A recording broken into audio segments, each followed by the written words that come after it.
Hello everyone, खमागणी and welcome to the world of Sojaga. फिर से मैं आप लोगों के सामने एक और रियल सुपर नेचुरल एक्सपीरियंस लेकर। ये जो इंसिडेंट है ये हमारे साथ हर्षिता ने शेयर किया है और यहाँ जो भी कुछ हुआ है उनकी अपनी सगी बुआ के साथ हुआ और इन सब की वजह से ये सब लोग आज उनको खो चुके हैं। और इन सब की वजह थी वो घर, एक भूत बंगला। और इसीलिए कहते हैं किसी भी घर में जाने से पहले उसकी हिस्ट्री जरूर पता कर लेनी चाहिए। Chapter 1 arrange marriage. इनकी बुआ का नाम मीनाक्षी था। वो इंदौर के अंदर एक गवर्नमेंट टीचर थी। उनकी शादी भी इंदौर में ही हुई थी। शादी से पहले ही उनकी जॉब लग गई थी, इसलिए वो शाहजहांपुर से इंदौर रोजाना अप डाउन किया करती थी। शादी के बाद वो इंदौर में ही रहने लगी।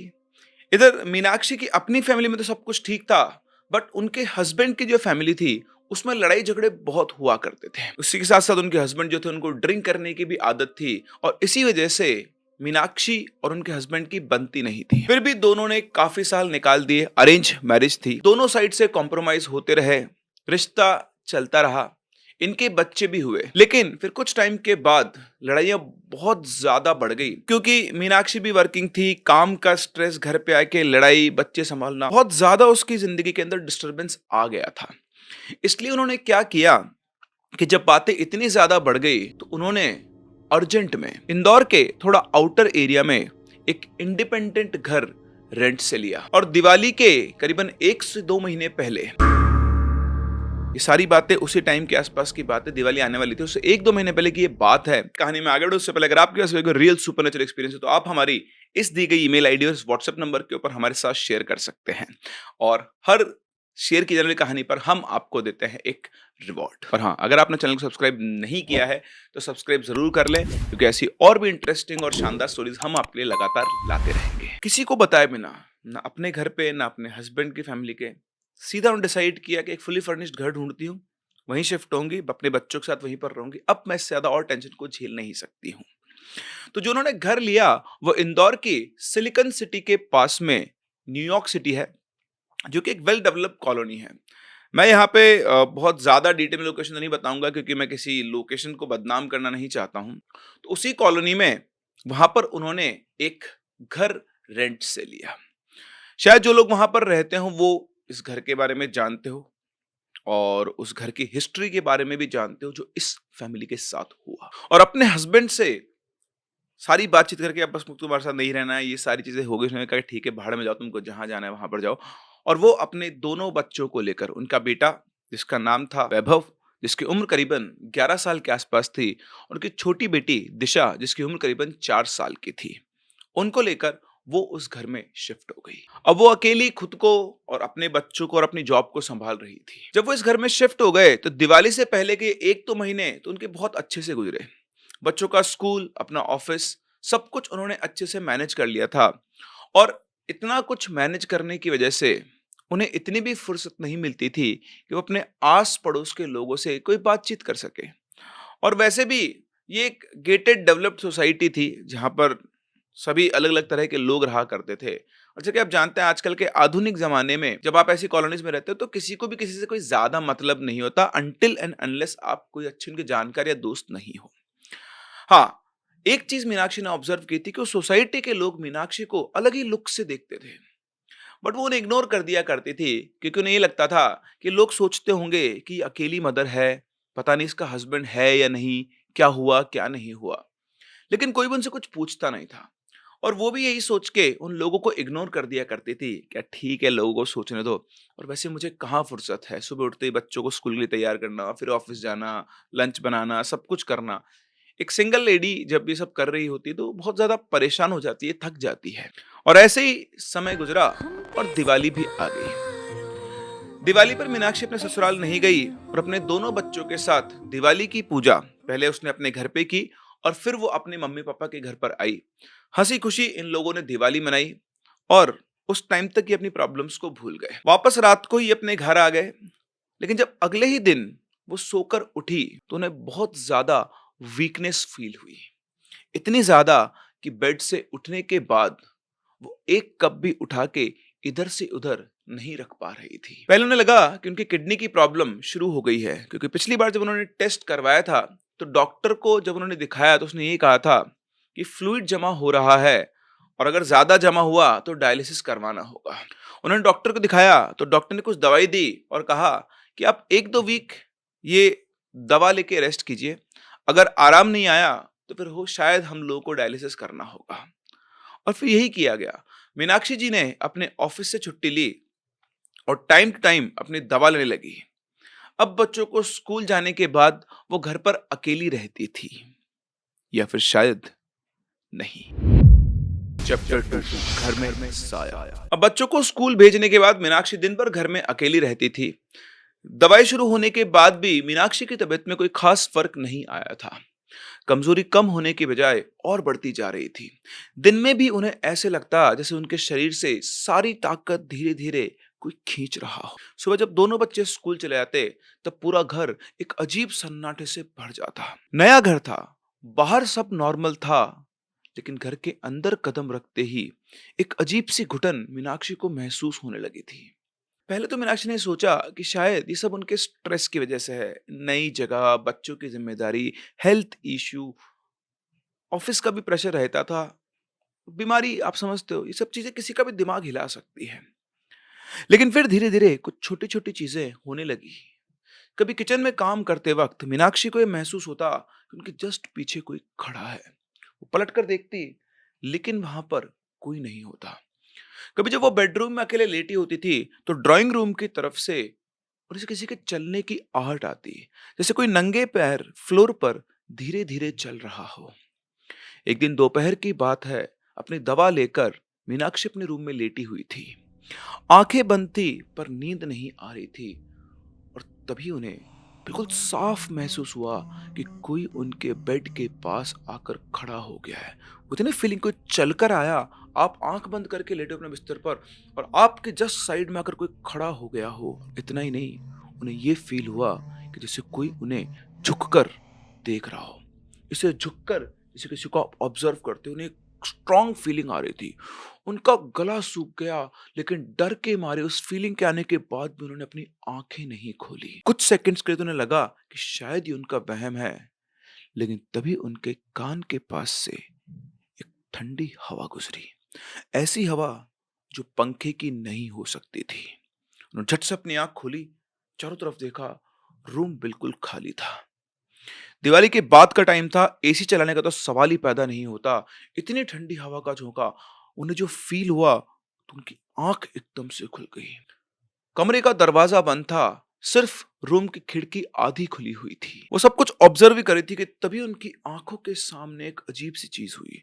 रूम के कोने में जो प्लास्टिक की चेयर रखी हुई थी वो अपनी जगह से थोड़ी सी पीछे सरकी, जैसे कि एकदम से उस चेयर के ऊपर कोई बैठा हो। ये देखते ही मीनाक्षी एकदम से उठकर अपनी जगह पर बैठ गई और अब उनकी अंतरात्मा से आवाज आ रही थी कि घर में कुछ तो ठीक नहीं है। लेकिन उनका दिमाग अभी भी उनको यही समझा रहा था, यही लॉजिक दे रहा था कि बीमारी और दवा के असर की वजह से उन्हें यह सब फील हो रहा है। लेकिन इसके बाद चीजें अब बहुत तेज बदलने लगी। अगले दिन बच्चे स्कूल गए हुए थे, वही दोपहर का टाइम था, घर में बिल्कुल सन्नाटा था। मीनाक्षी किचन में अपने लिए चाय बना रही थी और तभी उन्हें यह महसूस हुआ कि ड्राइंग रूम से कोई उन्हें देख रहा है। वो धीरे धीरे ड्राइंग रूम की तरफ पलटी और उन्होंने देखा कि ड्राइंग रूम और किचन के बीच में जो पैसेज था, उस पैसेज के कोने में दीवार के पास कोई खड़ा हुआ है, जिसे देखकर उनके पैरों तले जमीन खिसक गई। एक लंबा सा काला साया उनकी आंखों के सामने खड़ा था, बिल्कुल सीधा, बिल्कुल चुपचाप, जैसे वो उन्हीं को घूर रहा हो। उसकी कोई शक्ल नहीं थी, कुछ भी शक्ल साफ नहीं दिख रही थी, ना कोई आंखें थी, बस एक इंसान की शेप थी, लेकिन अस्वाभाविक रूप से ज्यादा लंबी। उसे देखते ही मीनाक्षी की सांसें अटक गई और उन्हें वापस अपनी आंखें झपकाई। वहां पर कोई नहीं था। वो साया वहां से गायब हो चुका था। कुछ देर के लिए वो अपनी ही जगह पर जम गई और ये सोचने लगी कि आखिर उन्हें क्या दिखाई दिया। वो जो चाय उन्होंने चढ़ाई थी, वो चाय उबल उबल कर बाहर गिरने लगी, लेकिन उनके हाथ पैर सुन्न हो चुके थे। और उसके जस्ट बाद उन्होंने फटाफट से अपना फोन उठाया और पहली बार अपने मम्मी पापा को फोन मिलाया। फोन पर उन्होंने ऐसा तो कुछ भी नहीं बताया जो उन्होंने भी देखा, बस ये कहा कि दवा चल रही है, तबीयत थोड़ी ठीक नहीं है, थक जाती हूँ बहुत जल्दी, ऑफिस से छुट्टी ले रखी है, बच्चों को संभालना थोड़ा मुश्किल हो रहा है, क्या आप हर्षिता को कुछ दिनों के लिए मेरे घर भेज दोगे? हर्षिता जो कि इनके भाई की बेटी थी, जिन्होंने हमसे ये कहानी शेयर की है। और फिर हर्षिता अपनी बुआ के यहाँ आ गई सेम डे।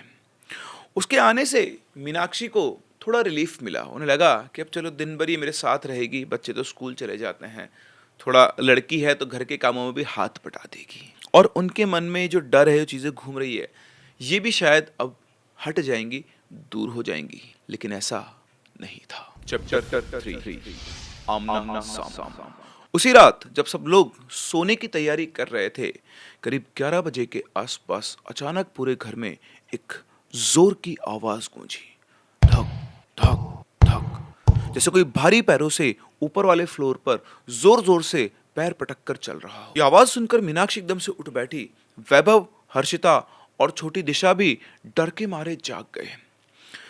यह आवाज सुनते दिशा तुरंत रो पड़ी और बोली, मम्मी ये कैसी आवाज है?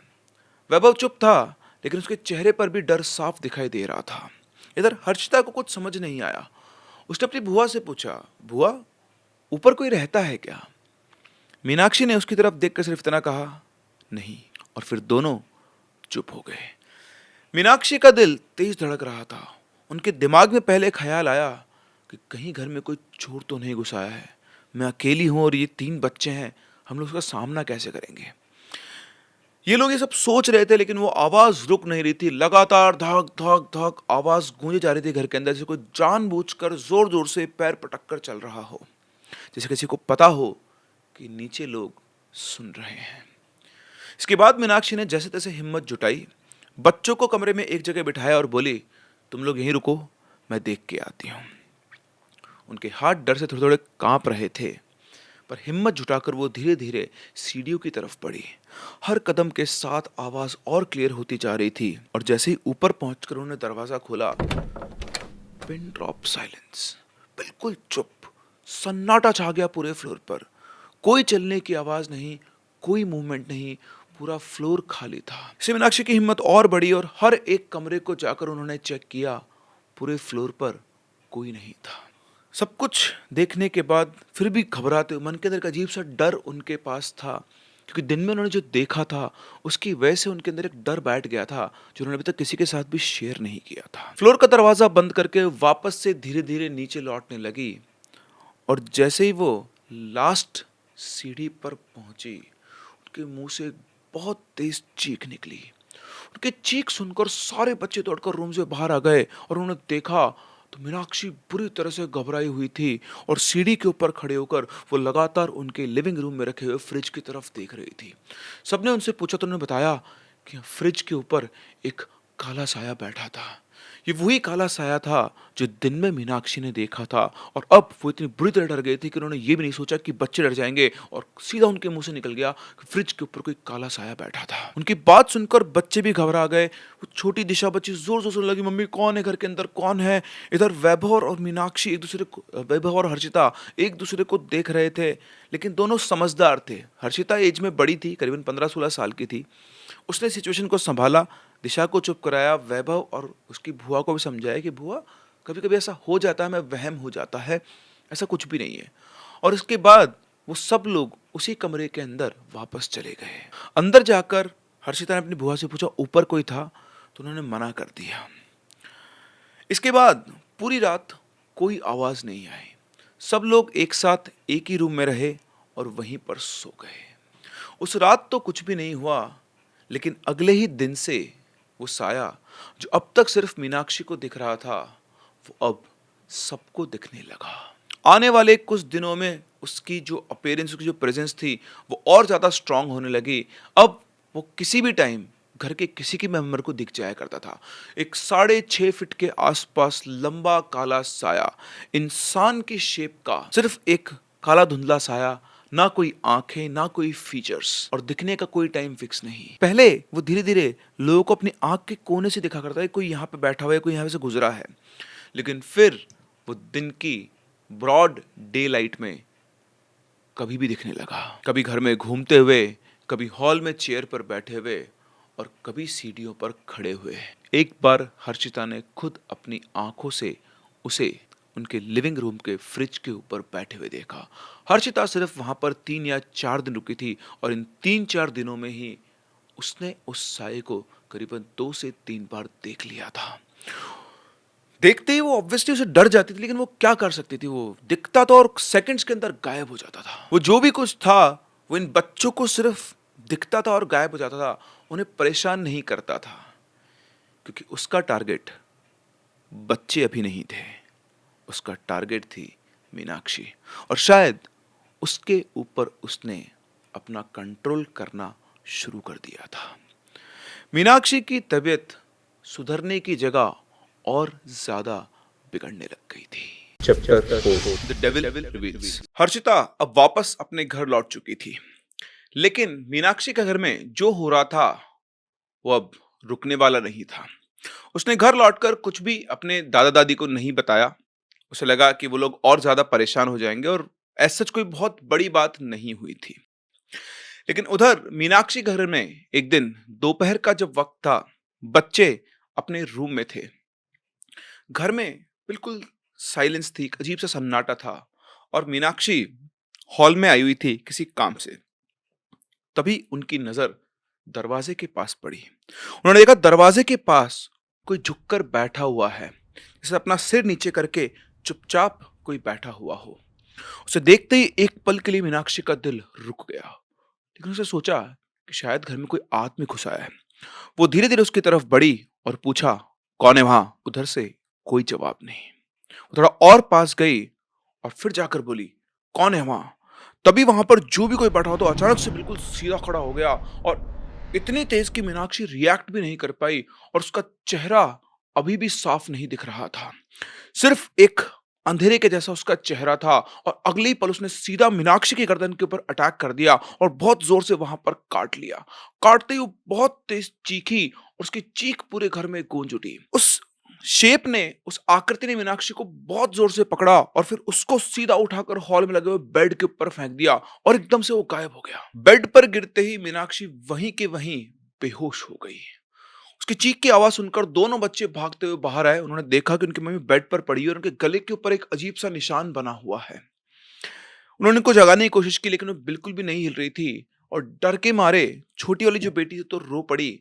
लेकिन वैभव ने थोड़ा सा दिमाग लगाया, उसने तुरंत फोन उठाकर रूपेश अंकल को कॉल किया, जो कि वैभव के यानी मीनाक्षी के हस्बैंड के कजिन थे, और वो उनकी हेल्प किया करते थे। कॉल उठाते ही बच्चों की आवाज सुनकर रूपेश समझ गया था कि बात बहुत सीरियस है। वो तुरंत जितना जल्दी हो सकता था इनके घर पहुंचा। घर पहुंचने के बाद उसने देखा तो मीनाक्षी अभी भी बेहोश पड़ी हुई थी, और उसके पहुंचने के भी 2 घंटे बाद कहीं जाकर मीनाक्षी को होश आया। जब उसे होश आया तो बुरी तरह से घबराई हुई थी, कांप रही थी, और उसकी आंखों से आंसू बह रहे थे। रूपेश ने उन्हें संभाला और पूछा कि भाभी बात क्या है तो बताओ। मीनाक्षी ने ए टू जेड सारी बात रूपेश को बता दी। उनकी गर्दन पर भी दर्द था, वो निशान भी उन्होंने देखा। ऐसा लग रहा था कि सच में किसी ने उन्हें काटा है, और वो जो भी कुछ कह रही हैं वो झूठ नहीं है। ये सब को देखकर रूपेश को ये समझ में आ गया था कि यहाँ पर जो भी कोई है वो कोई नॉर्मल चीज नहीं है, और इसीलिए अगले दिन रूपेश एक मौलवी साहब को लेकर इनके घर पर आया, जिनको वो जानता था। उनके साथ उनका एक असिस्टेंट भी था। मौलवी साहब ने घर में एंटर करते ही आसपास देखना शुरू किया बड़ी अजीब सी नजरों से, और फिर एक जगह पर रुककर उन्होंने धीरे धीरे कुछ पढ़ना शुरू किया। कुछ ऐसे अल्फाज जो वहां पर किसी को भी समझ में नहीं आ रहे थे, लेकिन उनकी आवाज में एक वजन था। और जैसे उन्होंने वो दुआ वगैरह पढ़ना शुरू की, एकदम से मीनाक्षी की बॉडी रिएक्ट करने लगी। पहले उनका सिर नीचे झुक गया, फिर धीरे धीरे उनका पूरा जिस्म जोर जोर से कांपने लगा, और फिर एक झटके से उन्होंने अपना सिर उठाया। उनकी आंखें अब बिल्कुल नॉर्मल आंखों से अलग हो चुकी थी, गहरी और गुस्से से भरी हुई। और फिर एकदम से मीनाक्षी जोर जोर से चलने लगी और घर का सामान इधर उधर फेंकने लगी। जब उसने ये करना शुरू किया तो भागकर रूपेश और उनके असिस्टेंट उसको पकड़ने की कोशिश की, लेकिन उसमें बहुत ज्यादा ताकत थी। उसने उन दोनों को पकड़ के एक बार धक्का दिया और दोनों छिटक के पीछे जा गिरे। वो दोनों वापस से आए, बहुत मुश्किल से उन्होंने उसको पकड़ा और पकड़ते ही मौलवी साहब ने उसके सिर के ऊपर हाथ रखा, तब जाके थोड़ी बहुत वो शांत हुई। लेकिन वो अभी भी बहुत ज़्यादा वॉयलेंट थी। फिर मौलवी साहब ने थोड़ी कड़क आवाज़ में उससे पूछा, "कौन है तू?" कुछ सेकंड तक वो चुप रही, मौलवी साहब को देखते रही उनकी आँखों में और अलग से एक मुस्कुराहट के साथ मुस्कुराती रही। और फिर मीनाक्षी के मुँह से आवाज़ आई, लेकिन वो आवाज़ मीनाक्षी की नहीं थी। वो एक बहुत ही भारी गटरल सी आवाज़ थी, जैसे 2 आवाज़ें एक साथ बोल रही हो। ये घर मेरा है, ये घर मेरा है। कुछ इस तरह की वो आवाज़ थी। ये सुनते ही पूरे रूम में सन्नाटा छा गया। उसके बाद उसने बताया कि ये खुद मेरे पास आई है, मैं इसके पास नहीं गया। मौलवी साहब ने उससे दोबारा पूछा, क्या चाहता है तू? इसके बाद वो हंसा, एक अजीब खोखली हंसी, और बोला, मौलवी, तुझे क्या लगता है तू मेरा सामना कर पाएगा? एक जिन्न की ताकत का तुझे अंदाजा भी है? इतना कहते ही एकदम से रूम का टेम्परेचर बिल्कुल ड्रॉप हो गया। सभी लोगों को वो चीज फील हुई। यहाँ पर वो जिन अपनी ताकत का एक छोटा सा नमूना पेश कर रहा था कि वो क्या कर सकता है। और फिर वो जोर से बोला, इस घर में तुमसे भी पहले लोग आए थे, सबने कोशिश की, जाके पता कर, जिस पर मैं हावी हुआ उनमें से कौन जिंदा बचा है। ये मेरी जगह है, मेरी कब्र है यहां, और मेरी कब्र के ऊपर ही इस घर का बिस्तर लगा हुआ है। ये सुनते ही रूपेश और मौलवी दोनों एक दूसरे की तरफ देखने लगे। उनके चेहरे पर डर बिल्कुल साफ दिखाई दे रहा था। इसके बाद वो आगे बोला, और उस बिस्तर पर जो सोता है वो मेरा है, और उसे मुझसे कोई नहीं बचा सकता। उसकी बात 100% सच थी, क्योंकि वहीं पर उस घर का मेन बेड यानी मीनाक्षी का बेड था। और इतना कहने के बाद मीनाक्षी की बॉडी एकदम से ढीली पड़ गई और वो वहीं के वहीं बेहोश हो गई। रूम का टेम्परेचर फिर से नॉर्मल हो गया और पूरे रूम में बिल्कुल सन्नाटा छा गया। सभी लोग बिल्कुल चुप थे, लेकिन अब सबको पता था कि एक सिर्फ साया नहीं, ये कुछ और है, कुछ पुराना, इस घर से जुड़ा हुआ एक बहुत ही खतरनाक और ताकतवर जिन। और सबसे खतरनाक बात, वो अब सिर्फ घर में नहीं, मीनाक्षी के अंदर आ चुका है। मीनाक्षी उसका अगला शिकार है। Chapter 5, the final countdown. अब इसके बाद जब आस पड़ोस से पता किया गया तो पता चला कि इससे पहले भी इस घर में जो भी कोई आया है, 5-6 महीने में वो घर छोड़कर चले गए हैं। और हर परिवार के अंदर कोई ना कोई मौत हुई, कभी उस घर में रहते हुए और कभी उस घर से जाने के बाद। अभी जो पिछली फैमिली यहां रह रही थी, उसमें इसने एक लड़की पर कब्जा किया था, और वो करीबन 1-1.5 महीने पहले इस घर को खाली करके गए थे, और अभी कुछ दिनों पहले ही उस लड़की की मौत हुई है। तो बेसिकली वो जिन उस लड़की पर हावी हो गया था, और जब वो लोग यहां से घर खाली करके चले गए, तब भी वो उसके साथ ही रहा। जहां वो गए वो वहां गया, और उसकी जान लेने के बाद जब वो वापस आया, तो तब तक मीनाक्षी अपने दोनों बच्चों के साथ इस घर में शिफ्ट हो चुकी थी। और जब वो अपने घर पर वापस आया, तो उसके लिए उसका नया शिकार तैयार था। जब इन्होंने और डेप्थ के अंदर चीजें पता की, मौलवी साहब का भी सहारा लिया, और मौलवी साहब ने वहां बैठकर थोड़ा ध्यान में लगाया, तो इनको और चीज पता लगी कि ये जो जगह थी जहां पर एक कॉलोनी बनी हुई है, बहुत पुरानी, मतलब आप समझते हैं जब डेवलपमेंट होता है, जैसे मान लो किसी ने सोसाइटी काट दी, आपने वहां प्लॉट खरीद लिया, लेकिन आपको नहीं पता ना कि उस जमीन पे पहले क्या था। तो इस जमीन पे जहां ये घर बना हुआ था, उस प्लॉट के अंदर इस जिन की कब्र थी। और टाइम के साथ साथ किसी को कुछ पता ही नहीं चला, कॉलोनाइजर ने वहां पर कॉलोनी काट दी, विलास बना दिए, और जब इन्होंने रेंट पे, मतलब जिसका भी ये घर था उसको भी नहीं पता बेचारे को, उसके साथ कुछ हुआ होगा, फिर उसने रेंट पे देना शुरू कर दिया। रेंट पे जब देने लगे तो जो जो लोग आए उनके साथ प्रॉब्लम्स होने लगी, और सेम ऐसा ही मीनाक्षी के साथ भी यहाँ पर हुआ। और इसीलिए कहा जाता है कि कहीं पर भी घर लो, पहले एक बार चेक करा लो जमीन कैसी है कैसी नहीं है, वहां पे आपकी वाइब्स कैसी है, थोड़ी देर वहां बैठो। आप कोई प्लॉट या लैंड भी खरीद रहे हो ना, तो थोड़ी देर वहां जाकर आप बैठो, 15-20 मिनट गुजारो, वहां की एनर्जी को चेक करो। आपको लगता है मुझे तो चेक करना आता ही नहीं, आता है। आपका जो सिक्स सेंस है, आपकी जो गट फीलिंग है, वो आपको सब बताएगी। फील हो जाती है आपको एनर्जी, कहीं पर भी डिप्रेसिव या नेगेटिव एनर्जी तो फील होती है। आप भी कभी कोई लैंड वगैरह कुछ भी खरीदो, फ्लैट लो रेंट पे, वहाँ जाओ, 15-20 मिनट, आधा घंटा, 1 घंटा वहाँ गुज़ारो, यू विल फील कि अगर वहाँ पर कुछ भी नेगेटिविटी है तो थोड़ा बहुत आपको आइडिया लग जाएगा।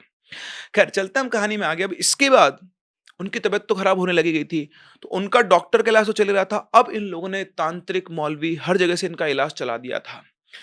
लेकिन उनकी तबीयत के अंदर कोई इंप्रूवमेंट नहीं हुआ। थोड़ा बहुत इंप्रूवमेंट आता और फिर तबीयत वापस से बिगड़ जाती। कई बार तो उनके हाथ पर इतने सूज जाते जैसे किसी ने हवा भर दी हो। टेस्ट हुए तो किडनी की प्रॉब्लम तो पहले से ही थी, अब उनकी लीवर के अंदर भी सूजन आ चुकी थी।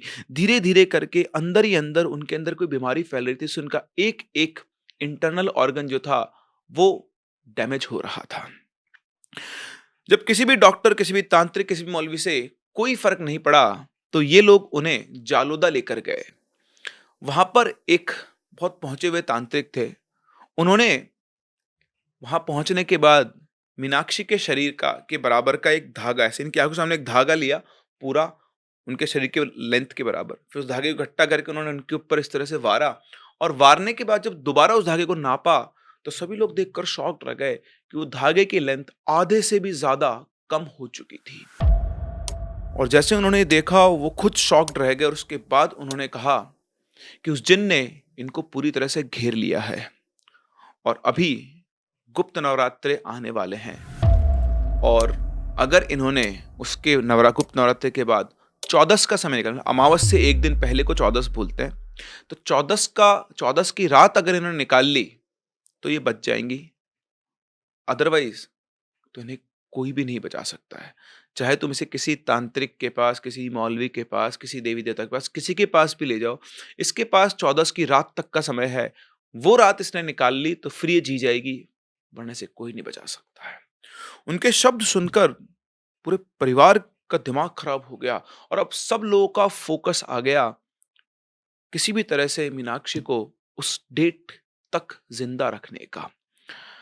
वहां से जाने के बाद उन्हें हॉस्पिटल में एडमिट करवा दिया गया, लेकिन उनकी तबीयत में कोई इंप्रूवमेंट नहीं हुआ। इंप्रूवमेंट होने की जगह उनकी तबीयत और ज्यादा बिगड़ने लगी। पहले उनको शाहजहांपुर में हॉस्पिटल में एडमिट करवाया गया, वहां पे भी इंप्रूवमेंट नहीं हुआ, तो फिर उनको वेंटिलेटर पर लेना था। लेकिन किस्मत की बात देखो, उस टाइम पर हॉस्पिटल में वेंटिलेटर अवेलेबल नहीं था। उन्होंने दूसरे हॉस्पिटल्स में पता किया, वहां पर भी नहीं था। फिर कहीं जाकर एक हॉस्पिटल में वेंटिलेटर मिला बड़ी मुश्किल से, वहां उनको एडमिट करवाया और एडमिट करवाने के 2 घंटे के अंदर अंदर वो वेंटिलेटर खराब हो गया। ये सब बातें हैं वही गुप्त नवरात्र की नवमी दशमी के आसपास, मतलब उस डेट के भी 3-4 दिन और बचे हुए थे। वहां से खराब हुआ तो सब लोगों ने डिसाइड किया कि एक काम करते हैं, इनको इंदौर लेकर चलते हैं किसी अच्छे हॉस्पिटल में, वहां इनको हम लोग ध्यान रखेंगे। तो उनको हाथों हाथ इंदौर ले जाया गया। वहां के किसी एक बड़े हॉस्पिटल के अंदर इनको वेंटिलेटर पर लिया गया। इसी के साथ साथ जिन बाबा के पास ये गए थे, जिन्होंने धागे से नापा था, उनसे भी कुछ चीजें करवाई गई। तो उनको जब एडमिट करवाया गया तो 11 12 13 14 ऐसे होती है। तो 11 के दिन से उनके ऊपर कुछ उन्होंने क्रिया की बाबा जी ने, उससे क्या हुआ, उनका रिकवरी आना शुरू हुआ। 2 दिन के अंदर वो रिकवर होने लगी और एकदम से उनके अंदर ड्रास्टिक इंप्रूवमेंट्स आ गए। उनके वाइटल्स इंप्रूव होने लगे थे। डॉक्टर्स ने कहा था कि बहुत जल्दी रिकवर कर रही है और जिस स्पीड से रिकवर कर रही है, 5-7 दिनों के अंदर तो मतलब ये रिकवर होकर हम इनको डिस्चार्ज भी कर देंगे, फिर आप इनका घर पे इलाज चलवा सकते हो। ये बात देखकर सभी लोग बहुत खुश थे कि चलो डॉक्टर्स का इलाज भगवान की कृपा से और तांत्रिक बाबा की क्रिया से इनके अंदर इंप्रूवमेंट आ रहा है। सब लोगों को अब आस बन चुकी थी। लेकिन हुआ वही जो उन बाबा ने कहा। हर्षिता को अच्छे से याद है, 14 की रात को वो उनके साथ वीडियो कॉल पर बात कर रही थी और वो भी उनसे हंस के बात कर रही थी। हर्षिता ने इवन उनसे एक कुर्ता भी सिलेक्ट करवाया था उन्हीं के लिए कि कल मैं आपके लिए लेकर आऊंगी और आप इस कुर्ते को पहनना, बिल्कुल नया कुर्ता है। उन्होंने अपनी पसंद से वो कुर्ता पसंद किया था। लेकिन उसी रात 2 बजे के आसपास खबर आई कि उनकी बुआ की मौत हो चुकी है। एकदम से उनके इंटरनल ऑर्गन्स फेल हो गए और उनकी डेथ हो गई।